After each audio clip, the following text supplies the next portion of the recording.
times for heroes or villains. Just over 3 minutes of the added time remaining. It has to be now for them. Into the final minute, is there to be a final flourish? The all-important man is the fourth official. 7 minutes to be added on. 7 minutes. My word. 30 seconds that will feel like 30 hours.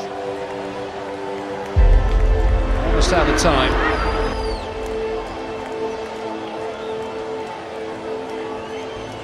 The full-time whistle.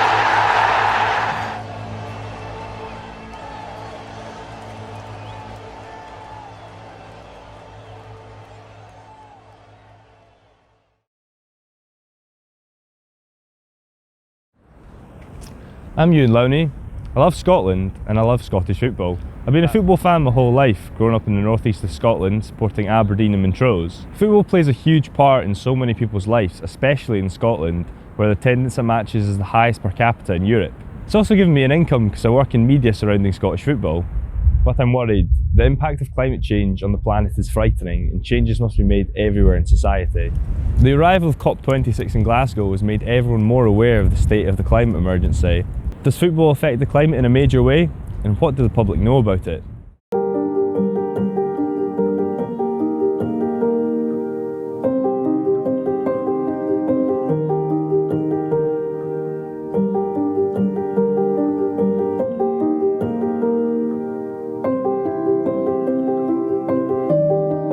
Sure. Since I started playing football as a hobby, I realised how many products I would buy. So football clothing, shoes, and I think if you look at the production of these products, I start to think about how where they're made, how they've travelled around the world, probably having a lot of carbon footprint when I buy the product. So I've started to become more aware of the products that I buy.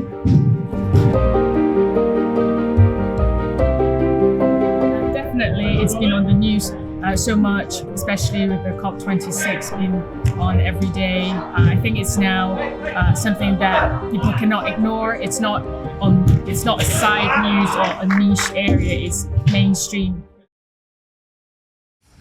People know about sustainability and their impact on the environment, but not a lot of people know about the impact of Scottish football, so here are some facts.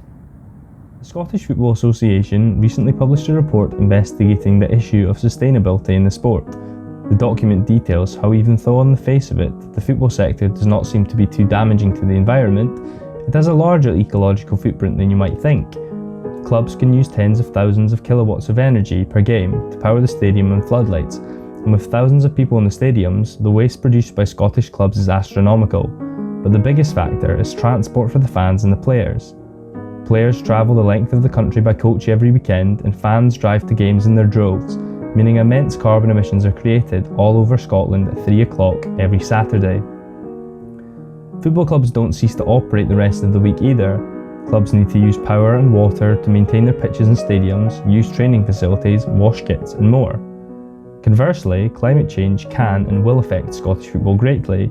Changing weather caused by rising global temperatures might cause football to become unplayable, whether due to extreme events like floods and storms or due to heat exhaustion of players. Rising sea levels will also affect many stadia that are on the coast, such as Gayfield and Arbroath. What will happen when the sea rises above it? There is a major problem in Scottish football regarding climate change. Was anyone doing anything about it? Well, there's one club that has the environment at the heart of everything they do, and they're right here in Edinburgh. I'm Greg McEwen, I'm the Commercial Director here at Hibernian Football Club. It was something that we discussed about 18 months ago, about being the greenest club in Scotland, and it was an aspiration that we had. We then went and done a little bit of an evaluation to find out where we stood in Scottish football, and very quickly found that we were already unbeknown to us, the greenest club in the country. Simply down to the fact that we use 100% renewable energy, and our environmental waste controls were the leading in the country, third in the UK behind Forest Green and Manchester United. So on top of the renewable energy and the environmental the waste management controls, we have recently signed up solar panels to be installed here at Easter Road and at our training centre down in East Lothian. We took over our kiosks from a third party, and our kiosks now have 100% compostable packaging. We've removed single-use plastics from our kiosks, which actually affects our bottom line, so we're losing a 5-figure sum of revenue by removing the bottles of water and replacing them with water dispensers. We've installed electric charging points here at the here at Easter Road and at the training centre. We've got a few members of staff that are now driving electric vehicles, and we've got a number of staff who are in a process of switching over as well. We're also looking at how to harvest rainwater. That's one of the biggest usages at the stadium, is the water on the pitch or the facilities around about the venue. So that'll be the next big item that we're looking at. The first question we ask is, how can that help us in our role as the greenest club in Scotland? So whether it's the groundsman and his lawnmowers, can we get them electric ones? It's like, what do the players use that we can change? So the first thing was water bottles, so the players have all got their individual water bottles, that they don't have single-use plastics. Another one was shin guards. So it maybe sounds a bit quirky, but it's an opportunity. Again, we like to be innovative here at Hibernian, and the players have taken to it. We've got a number of players that are really into the environment as well.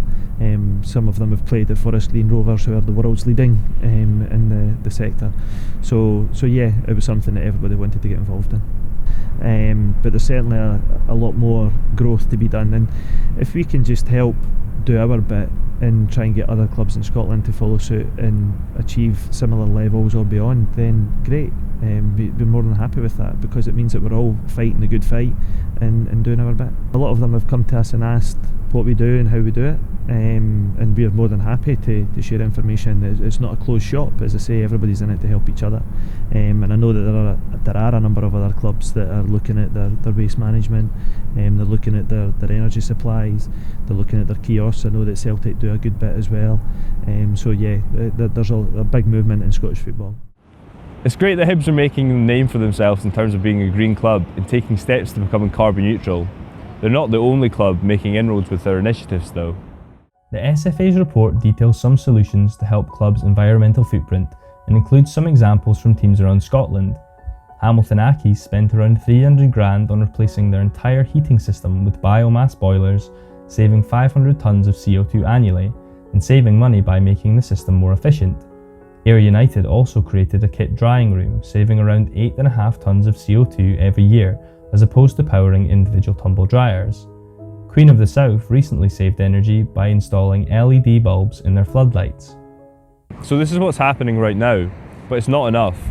What needs to happen in the future to make Scottish football more sustainable? The report contains many ways for Scottish football clubs to be more sustainable, but it's unrealistic for all of these solutions to be implemented everywhere at once. However, clubs do need to consider some of the ways they can be more sustainable, such as harnessing solar and wind energy over fossil fuels, having more vegan options in their catering sites, and trying to recycle more of the waste that gets left behind. But there's only so much that clubs can do. Supporters need to do their bit too. It comes down to getting people to be more aware of their actions that impact the environment, and teams like Motherwell, Greenock Morton and Ross County have projects that are directly aimed to educate the public about climate change.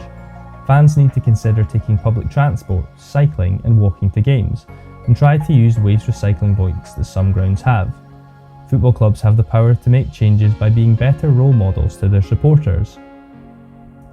The SFA have also signed up to the UN Climate Action Pledge to become carbon neutral by 2040 as a result of COP26, making environmental sustainability a high-ranking issue for the sport's governing body. Fans will need to change their matchday behaviour as well as clubs. If everyone learns about the impact of their actions, we can make a difference to the changing environment and maybe score a last-minute winner.